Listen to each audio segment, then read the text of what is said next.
Hello and welcome. I'm John with Internet, and today we're going to see how fast malware can ruin your day. It's pretty dang fast. So I grabbed this Trojan from our mail filter. I was looking through every once in a while to see if there's anything interesting out there, make a video on, and I caught this one, so it's kind of neat. So I actually rolled up a Windows 7 to Windows 10 test machine so we could see how it works on both. Windows 7 is not supported anymore. It has been for a long time, but it's still seen a lot in the wild being in people's offices. Remember, Windows 7 does not get security updates. It does not get support from Microsoft. It doesn't get all those patches you really want to have, so it's very vulnerable to attack. Windows 10 is the current OS, with the exception of Windows 11 coming out or out now, but you know what I mean. Uh, so Windows 10 is very ubiquitous still, so we'll see how it works on that one. So this particular Trojan is called Strat. I'm not sure how to pronounce it. STRRAT. It's a remote access Trojan. Usually we shorten it to RAT or Trojan. It was a type of malware that when it installs, it gives remote access to your computer from an attacker. So they can do various things. Like usually this is not the end game. They're not not just trying to install remote access. They're adding remote access so they can pivot onto something else, such as ransomware or some other nastiness. This one is kind of unique to me, at least, and it is Java based. Most Trojans and attacks I see tend to be executables in some form, so a .exe.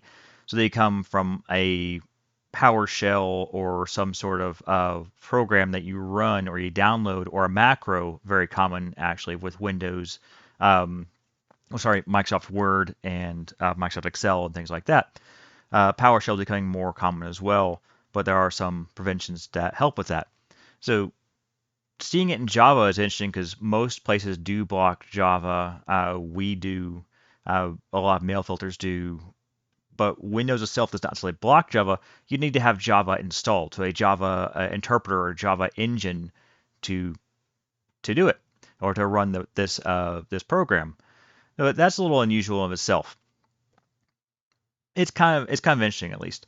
So this one is remote access. It does want to steal your credentials. So that's one of the main functions that this thing is on. Its feature list when you go and you can buy this Trojan. Uh, it attacks your browser, be it Chrome, Opera, Safari, Internet Explorer, Edge, whatever. It attacks email clients such as Outlook and Thunderbird, and it logs keystrokes. So what it's trying to do there is trying to get to banking information, personal information, anything that can be financially useful to the attacker. And that's usually what this one is used for. It's not so much ransomware because it has a built-in fake-ish. I call it fake because I should say it has a built-in fake-ish ransomware. Why I call it fake is it doesn't actually encrypt your files. It just changes the extension on them to something like .crimson or something like that, so that it makes you think you've got ransomware. So you're not looking for the other things it's doing, like stealing your personal information and your credit card information. Uh, it can be used though as a dropper. So a dropper means it is not the initial payload. This thing gets into your computer, it infects you, and then they can get your credentials, and then they can drop an actual ransomware onto it that to really ruin your day, or they can do data exfiltration through that. So let's jump over and take a look at how this came to be.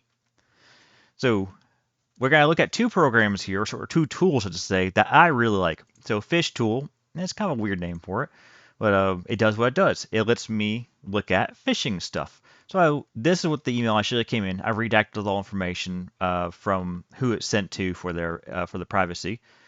So this came in through this FedEx email. So this actually looks like a pretty good email. If you click on any of the links, which we can't do right now because they've actually taken it down. So the attack was the domain that the attack was using has been taken down. But it went to a SendGrid. So I am really not a fan of SendGrid. I see this used in many attacks. I don't think their protections are nearly strong enough. So in most cases, we outright block it. At least, especially coming to us as Internetic as a company, we block it. It's basically a marketing email sender like Constant Contact or HubSpot or Mailgun, or I guess not Mailgun. That's actually used for legit stuff, but it's a marketing sender. So we don't want it anyway. But their protections or their reputation in the field is not great. So we see it's used very commonly for attack vectors. Uh, so this is kind of annoyance in this case. So normally you'd be able to mouse over a link. In this case, we've got it in our secure browser here, so you can't. But we can look at the URLs here. So these are links you would see. So if you moused over one of these, instead of getting FedEx.com or an obviously fake one, you get SendGrid. So they're actually passing us through like a Bitly or Rebrandly or a link shortener, or in this case, it actually doesn't make any shorten. It just passes it through so that they can track that. Like normally you would get this in a marketing email to see if someone clicked it. So if you're using, say, like HubSpot like we do, uh, you send out your marketing emails and you want to see someone's clicked your links. So do you have like a specially crafted link says like HubSpot.coms and a bunch of stuff at the end there. So when someone clicks it, you can say, hey, look, we sent this email and no one clicked it, or 100 people clicked it, or 100% clicked it, or however many percentage, so you can have a metric on that. So this is what this is trying to do: is a SendGrid. It passes it through to a click tracker, and it sends it on to where it needs to go. Unfortunately, in this case, the attackers are actually uh, trying to hide that it goes somewhere else. This actually goes to a boutique delivery website that's not in operation anymore. But we'll take a look at that. So if you did click on this, it would send you over here. So this is our Windows 7 machine. So these are Windows 10 and Windows 7. This is called Any.Run. I love Any.Run. I pay for this through the company, of course. The service is great if you're doing threat hunting. If you're not, then I think it's like $240 a month. I'm not sponsored by them. That'd be nice, but I'm not. Um, it's not something you'd normally use just in your day-to-day stuff. But for people like me who are trying to hunt cyber threats or trying to learn how these things are working or what the bad guys are doing, this is very useful because it lets me very easily roll up a virtual machine, run the payload in it, see what happens, and tear it down with no danger to myself or to my network. And it gives me a ton of telemetry. It's just amazing to make it easier. A quick rundown how this thing looks. So on our big top left window here is the actual computer. So it's a Windows 7 machine, and this is what we would see if we were logged into it. The right side is, we're not going to dig too deep into this, don't worry. The right side is where we can see what's going on inside the machine. So when we click to run this, these programs are running, or these processes are running, and these are changes being made by the malware. Or if it weren't malware, by whatever program it is. In this case, it's malware. So that's what we're doing. So you can see things like requests, where it's reaching out to see, what's reaching out to get to, connections it's making through other ports, DNS requests, so I can see like what domains it's requesting. So you can see like GitHub user content. So in this case, that is where the program was reaching out to GitHub to pull down configuration files for itself, or it's looking for its own IP address to see who it is. And I think somewhere in here, if we can see it, yeah, lavenderboutiquehotel.com is where the spyware, the malware was actually hosted. And threats, this makes my life a lot easier because rather than having to go through and run like a scan on this and running through ThreatLock or through VirusTotal and hunting this on my own, I can drop in here and this thing has its own virus or malware detection platform where I go, hey, this is what this is. So it's not lazy, it's efficient. So let's take a look. So when this runs, so I've put it into a browser, I've opened it, so it's downloaded. Details, delivery details.jar. So jar are Java files. They're always called .jar. Well, not always, but they usually are. So I have to go through a second step here where I actually open it. Now, something important to note here is that almost all attacks require user interaction. It can happen where a bad guy or a threat or an attacker will run an attack without you doing something. These are very rare though. These are things like 0 days, or where you have a public-facing service like Exchange or a web server or something like that, or remote desktop especially, where they are actually able to gain access without you doing something. But that is actually not common. Most attacks, probably greater than 90%, require some sort of interaction from the user, uh, just because it's easier. 'Cause like if I'm attacking a server, I will to actually to profile, to recon, to figure out what the server is hosting, and to find a way in. And if it's fully patched, that makes my life very hard and very tedious. And if I'm just going for the most bang for my buck, I'm not going to do that. I'm going to send out a million emails to a million email addresses and say, hey, here's an invoice for this order, or in this case, here's your FedEx package. Click on this and get your details. For the efficiency of my time, sending out a million emails for a few dollars is much faster and more efficient and more profitable than trying to target a single person and trying to learn how their server works and how I can get in. This is done. I mean, I don't want to say this is not something that happens. This is more of a spear phishing or a spear attack where they have a specific target that they want to get to for some reason, usually big money or politics or activism, something like that. That's where you tend to see that sort of specific attack is for a specific reason. Most are just simply drive-bys like this where they send out a million emails, say, hey, you got stuff. So in any case, I have run this file on this computer now. You can see at the top, you're going to see a bunch of these boxes fly by. I'll try to stop them as they go. But executable file was dropped means Internet Explorer downloaded this file and is putting in temporary and is running it now. So you can see Java is doing its thing. And give it a few seconds here, and we'll see how bad your day comes, how quickly. So this is where we can start seeing the actual malware running. Keep in mind, these boxes would not be visible on a normal computer. These are only visible in this case because I am using this Any.Run platform that shows me these things. If you were just running this on your computer, you just ran this file and you have no idea what this thing is doing. You just go, hey, this file ran and nothing happened. Well, you're infected now. This malware is now in this thing doing its nastiness. So what we're seeing is delivery details.jar is being run by Java. And then it came down here and it ran a command line to add a scheduled tasks.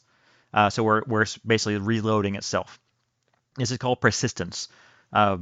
Most Trojans, well, probably all Trojans, will want some form of persistence so that if you reboot your computer, it doesn't go away. It doesn't want to doesn't want to be just a one-off.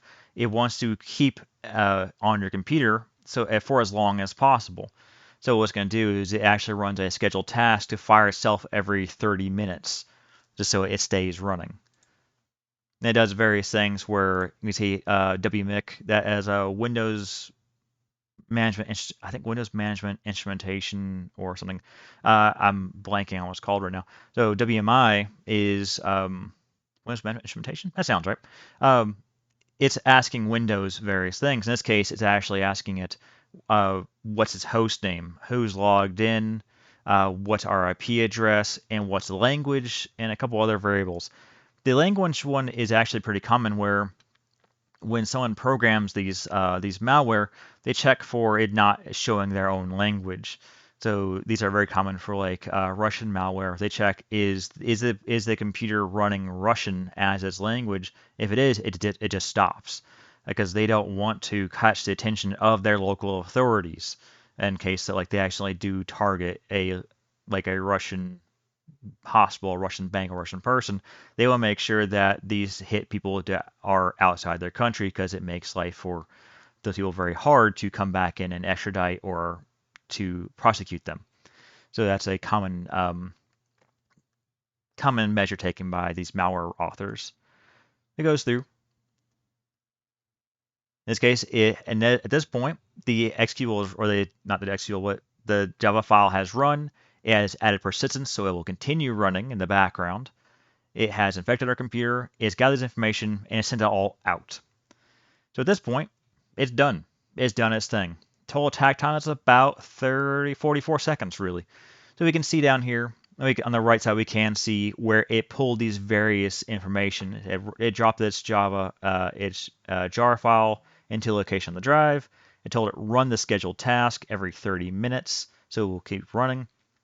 And it goes through and pulls down through using WMIC or WMIC, however you want to say it. Various things like operating system version, the language, what antivirus it has installed, what disks it has, things like that. We can see here where it's beaconing out. So these are threats. These are where the app Any.Run or the Any.Run platform lets me see. Yeah, this thing is working. So this infection actually is calling out to a command and control server somewhere. I could dig into that, but we're not going to. This is a demo or an example. So it is pinging out to somewhere about every few seconds. It's like every 1 second, it's kind of got a weird tempo there, about 1 to 7 seconds. So what it could be doing is jittering its beacon. So a beacon is where once you're infected, it calls home and says, "Hey, I'm here. What do you want me to do?" In most cases, the attackers will tell to do nothing, and they'll start doing recon or profiling who they've got to see if it's worth it or how much they can get out of you. Because they don't want to ask a small company for $5 million. They don't ask a big company for $1,000. This is where most attackers get pretty smart, and they'll go and say, "Okay, let's see who this is. What type of stuff do they have on their hard drive? Who does it belong to? How much can we get out of this?" Because they want to make sure they tailor their attack to make the most money. So it's beaconing out. And what I mean by jitter is it doesn't want to beacon exactly every 5 seconds, or every 10 seconds, or every minute. They want to kind of shift it around a given, say, every 10 seconds, give or take 5 seconds on either side.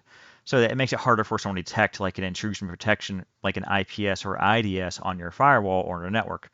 So that's a fairly common thing. So let's jump over to Windows 10 here. So this is a Windows 10 machine. This is actually a currently updated machine. Windows 10 is current, it's patched, it's ready to go. So I go up here and I run it. So Windows 10 makes you jump through more steps. That's something I do like. Windows 7 says, "Here's your program, let's go." Windows 10, you actually have to click it. You have to click open. You have to say, "I want to allow this content." So this is like a UAC. So this is opening outside its Internet Explorer sandbox. Are you sure you want to allow this? And again, I have to click through another thing. This window here wouldn't necessarily come up depending on how your computer is configured. It is common though, because again, people loading Java or opening Java is not exactly common. It's Java itself is ubiquitous. It is basically everywhere. I think it's one of the most installed programs on the planet, other than like Windows and Office and such. It is very common. So it is usually installed, but it's not always pre-installed. So this is going to ask us, do you want to open this? And what do you want to open it in this case, Java. So if this were on your computer, you'd be kind of going, "That's weird. Why isn't it like a PDF or a Word doc or something else that just loads?" That, yeah, not everyone's going to get caught by this, but enough people are caught by this thing that the authors are making tons of money on this. So again, we can see our processes on the right side will start firing through. It's going to be quiet here for a little bit. There we go. This is where it's doing its thing. It's starting to add. It looks like it's just starting to run it. There we go. We got persistence now. So we are at about a minute 29. Granted, this is actually about 30 seconds because I was having some problems early on getting the run properly, just because something in my environment is being weird. But about 30 seconds here, we can see that this file is running. It has loaded the command line. It's gone over, added its scheduled task. So it has persistence, so it'll fire I think every 30 minutes. And it's going to copy its files over to another place. It's going to pull in WMI to gather information about its environment, and it's going to package that and send it off to the malware or to the attacker. I don't want to say malware author in this case because it is not necessarily that this information is going to the malware author, because this is a commodity software. This software is made by someone and sold. These are usually called I'm blanking on what it's called now, and that's not good because I got to take a test on this later on. Um, so there's usually two different groups involved in this.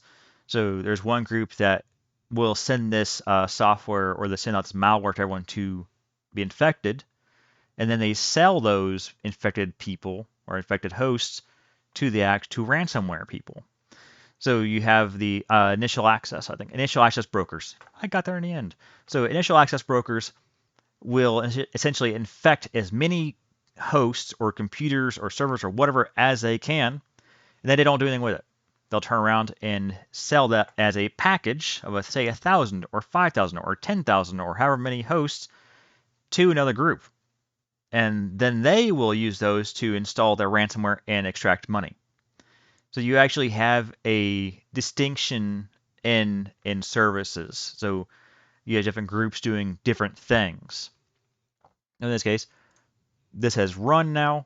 This computer is infected, and from your view as the user, you can't tell. I mean, you probably would be asking here, why did my program not run? Well, I don't know. It could be anything. But in any case, it didn't run, so you'd be like, well, that's weird, but okay then. Uh, but at this point, we can see in our threats, this thing is beaconing out. This computer is infected. It did grab the IP, and it is calling home and saying, hey, I'm here. What do you want me to do? No, this attack, I mean, once you went into the email and opened it, took about 30 seconds. And from here, I guarantee your days can get very bad. The lowest we usually see a ransomware attack run is about 4 hours. So from time of infection to ransomware doing a thing, 4 hours. The lowest we've seen from the threat profiling and the companies we work with. Uh, Usually it's longer than that. They will hang out for a while to do recon, to see what they've got, to see if it's worth their time.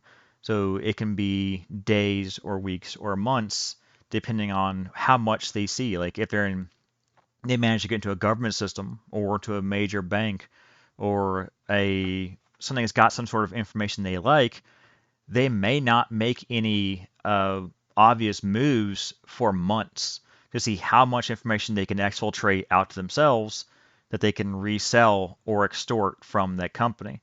So that's where you usually have a dual prong attack for these things where they ransom your information and then they say, well, you want it back, you're going to have to pay us. And if you don't want us to give it to everyone else, you have to pay us twice.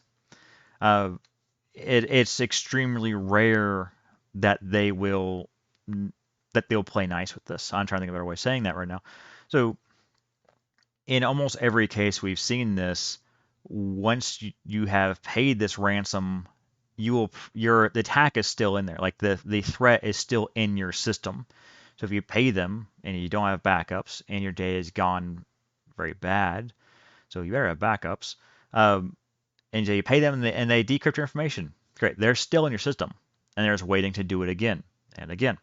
So that's why you see in like blackmail, it's you usually should not pay them because they'll just ask for more money. And same with ransomware.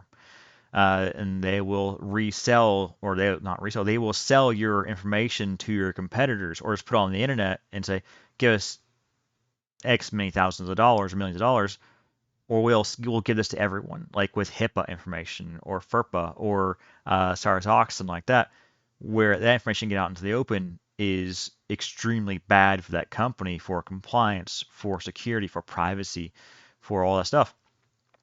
They will continue to extort that information, extort that money until you don't, and then they're going to release it anyway. Though that's kind of a topic for a different video. In any case, pretty dang short is the best way of saying how fast can your day go bad without proper protections. This computer obviously did not have antivirus, did not have mail filtering, did not have DNS filtering, did not have EDR, so endpoint detection and response. Endpoint detection and response. Sorry, I remember the response for recovery. I kind of goes throw in a little bit sometimes. Did not have all the managed stuff that you would want from a full-featured cybersecurity company. In our case, this would not have worked on one of our clients. So, advertisement. Um, This particular threat would have never made it through. The mail filter would have stopped it because it did. That's actually where I pulled this from. It was stopped by the mail filter. If it did get to the mail filter, DNS filter would have blocked it because it was seen when that link tried to go out to get its malware file, that would have blocked it. And then we had the web filter would have blocked it, and our firewalls would have blocked it. If it got through those, our our AI-based or machine learning antivirus and detection was when this shouldn't be here based on its heuristic, based on this is a known trojan, based on its activity, it would have blocked it too. And you have ring fencing that would also block it. So if you're a virus or you're malware, you're on one of our clients, you're having a very bad day. What? 30 seconds.